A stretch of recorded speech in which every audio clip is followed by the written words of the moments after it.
On today's episode of Watch JR Go, a staple in the background of the shop disappears.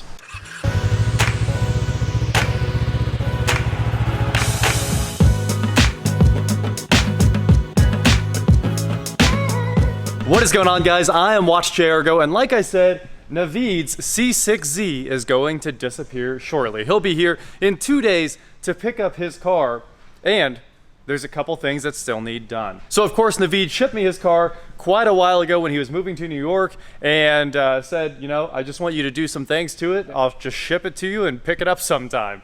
Well, it's been a very long time, and he's coming to pick it up. The last things we've done to this car were the tires, brand new Michelin Pilot Sports all the way around. It's got a new battery, and we're gonna do the fluids right before he picks it up and put a backup camera in this thing. So the backup camera is really the main focus of today because it's the longest install that we could do on the car. You know, fluids, doesn't take very long.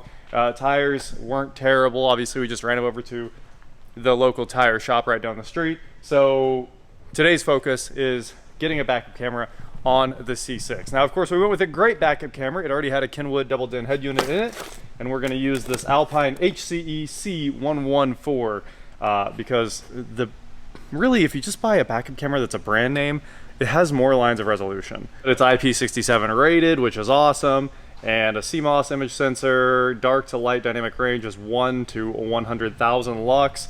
This thing should actually look good. Sometimes when you cheap out on the cameras, you end up with legitimate junk. So we wanted a camera that would keep working, and that's what we're going for on this car. I also bought a tag frame mount because my favorite way to put cameras on the car is mounting them on the tag. It usually gets the camera down low enough, and you can change it quickly if you need to work on it or anything like that. I've never had an issue with one. I just like the way they look when you mount them behind the tag. It's a bracket. The camera sticks over the tag, bracket behind it. It's the best way to do it because it looks sleek and use just a little black bump sticking up over the tag.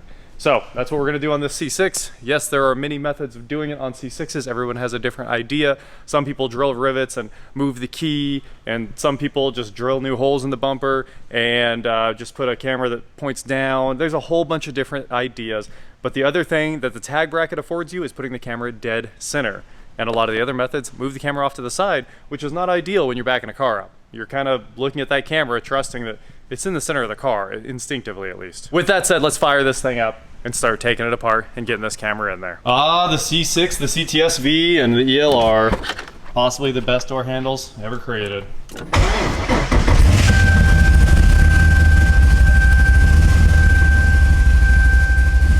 All right, that is as much as I needed to move this thing forward. We can jump right in now. We'll probably route the wires kind of where everybody does. You take off the sail panel inside and then take the wires through behind a taillight, because you do have to punch a hole in the plastic right there. Step one, figure out how we're gonna do this. So we're gonna go ahead and open up our tag bracket here.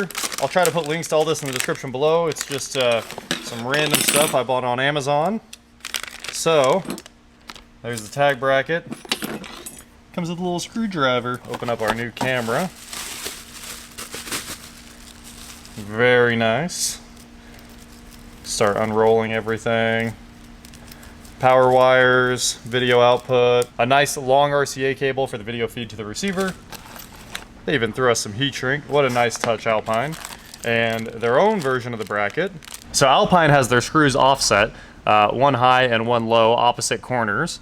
And this mount's also notched. So I'm gonna go ahead and pull the camera into the bracket so you can see what I'm talking about here. And then there's a key here, and this mounts like that. So my goal is to take this off and mount this to the tag bracket like that, and then we should have a nice adjustment and I mean, just hopefully the perfect little setup. So Alpine included two tiny little Phillips screws that are kind of self-tapping into the plastic of the camera body here. Because if it works, this is pretty much the simplest system to get a backup camera on a C6 or any car you want, because it's definitely universal using the tag bracket. The tricky part here is tightening these coarse thread kind of self-tapping screws into the plastic body of the camera and not breaking anything. Part one, the Alpine bracket is on the Alpine camera. Now for part two, getting this thing all set up like so. And there you have part one. The Alpine bracket goes over the camera, the new bracket goes inside, and I use the screws from the bracket and it all somehow just barely fit together. I did bend the tabs out just a tad, give them a little out and back in so that we could get the width to kind of match up. But that's Alpine camera on a nice little tag bracket. Now, let's figure out how we're putting this thing on the car. Popping the tag off, throw the bracket back in, put the screws back in. This is honestly, like, it seems too easy, but it's not. I had this same setup on my Titan and I loved it. And the wire is gonna go right up inside there. A lot of people just drill right behind it, but I don't wanna do that. Nothing's permanent on this install, and it'll all be completely hidden. So we've got the back together. Now it's time to figure out where we're gonna run the wire, although I think we're gonna come straight down the middle, under the carpet, and then over the, sort of the waterfall, the hump here, and then straight down the center, up into the radio. So we get to tear the center console out because obviously we need to remove that doubled in radio anyway so we can get to the back of it. You kind of start here, and it's been a long time since I've done this, but I think you just pull up on that. Oh, it was almost out. There it goes. And oh, look at that, perfect. The exhaust will, the switch will just pop right off there. We'll just pull those spade connectors off, the active exhaust switch there, set that aside, pull out those 7s. That should let us lift up the back of the console, start unplugging things like the traction light, traction button that is, and the whole console should come up and out like that. Then we'll pull off the hazard light switch, and that should let us get to the head unit screws. We should be able to pull that out. Pretty simple to get the C6 center console apart. After these 2 bolts, you can kind of pop this up a little bit and then pull the trim up around the e-brake. There's another 7 over here, and the center console lid needs to come off. Those are T15s, and you'll get this whole thing kind of loose like so. Put this back in gear. And now we're making some progress. There's a clip up here for the hazards. Yeah, not bad. You can do that one blind pretty easily. And of course, power for the heated seats. Unplugging everything here. Oh, traction's holding me up. You got the traction one and another lighter, or the accessory ports, whatever we're calling them these days. You gotta call them the PC thing, you know? Well, they're used for more than lighting cigarettes. Once the bezel's out, you got a few 7s holding in the radio. Should come out in just a matter of seconds. And we'll figure out where we're going and how we're doing this. The only thing I can think is we need the RCA and a trigger wire to tell this thing I'm in reverse. AC's coming out too. There's the AC, and there's the head unit. Ooh, there's some crazy stuff going on here. Oh, the microphone. I'm sure I have a lot of ground loop isolators behind this thing. Steering wheel interface. This must be the bypass to tell it the parking brake is on and off so you can watch DVDs. Ow!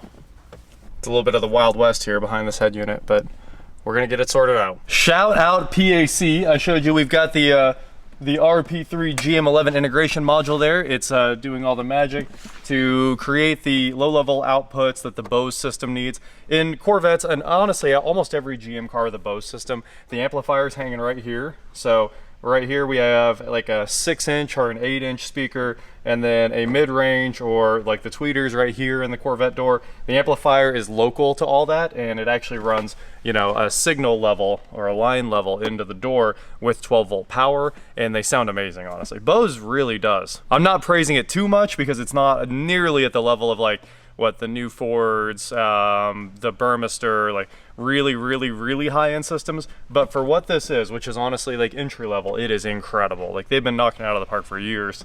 The PAC module there takes, well, in this case it actually just takes the preamps and then runs it back out into this, but if you don't have preamp, a lot of times it takes the high level, does the conversion there, and sends it back down the factory connector, so you have the line level in the doors where you need it. And hopefully it keeps the volume right. That's usually what gets ruined in these things. But that said, it does offer a parking brake output and a vehicle speed output and a reverse output, which is awesome. I don't know if it's gonna work, but obviously easy to test. We'll just strip the wires, tie them together, put it in reverse, and see if the head unit switches to the reverse mode. If so, good to go. Here's our discount double check. We've got our negative in the cigarette lighter there because it's a very nice connection. We got the meter over here, and we have the meter tied around that reverse output from the pack module. Put it in reverse, 13 volts, and we should see, well, we need to turn on the reverse cam in the head unit. As you can see the screen, we're gonna put it in reverse.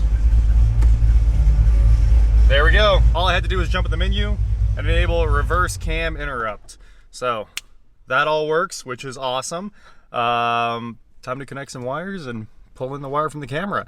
I'm super pumped that I don't have to pull an extra wire to give this thing 12 volt power when it's in reverse. Getting this back trim pedal out of the trunk's pretty easy.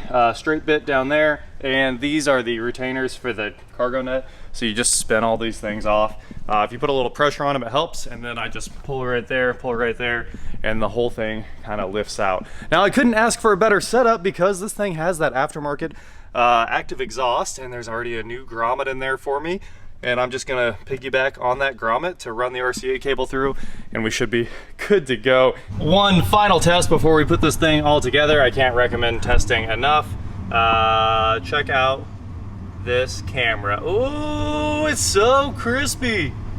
That is a good camera.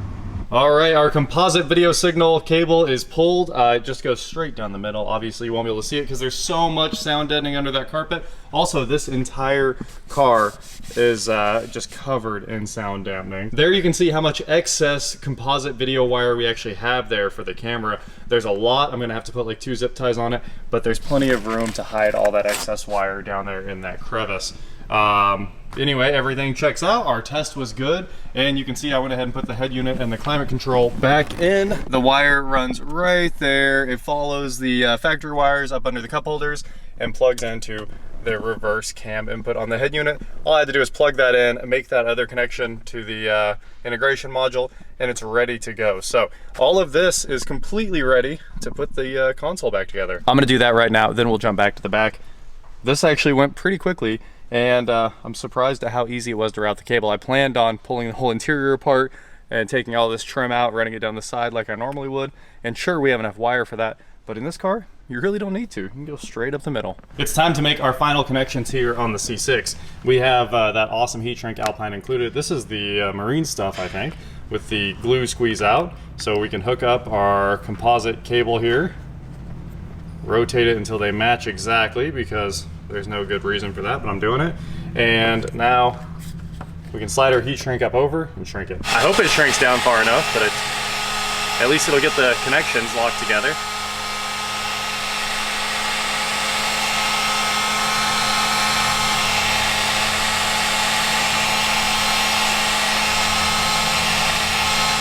I hope this is what their goal was, because that's about as good as it's gonna get.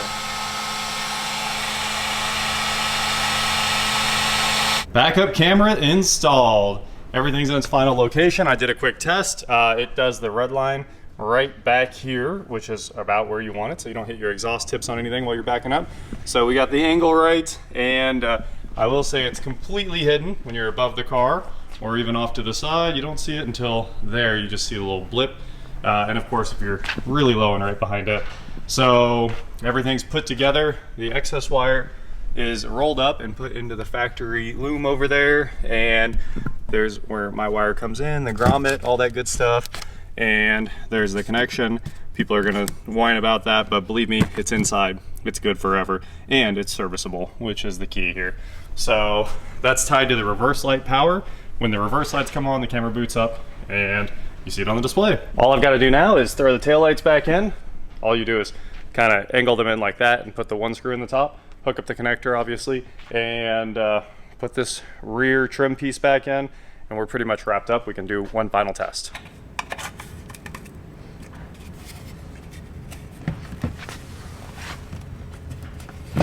And the last 4 fasteners after getting the trim panel all worked back in there. You kind of have to really work that thing in. If you can get the bottom in first, it'll help a lot.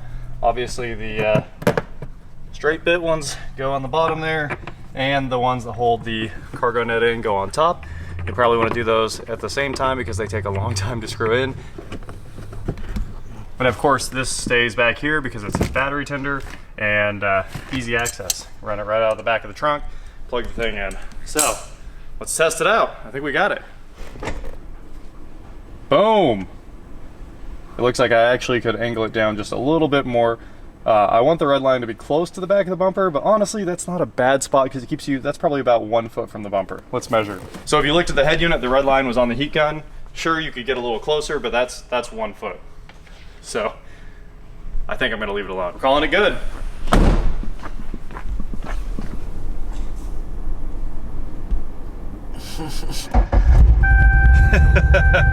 She's on the struggle bus today. I did leave the lights on like all night while I was working on it. Not the headlights, but the interior lights, obviously. Oh, a reverse camera to get out of the shop. What a bonus.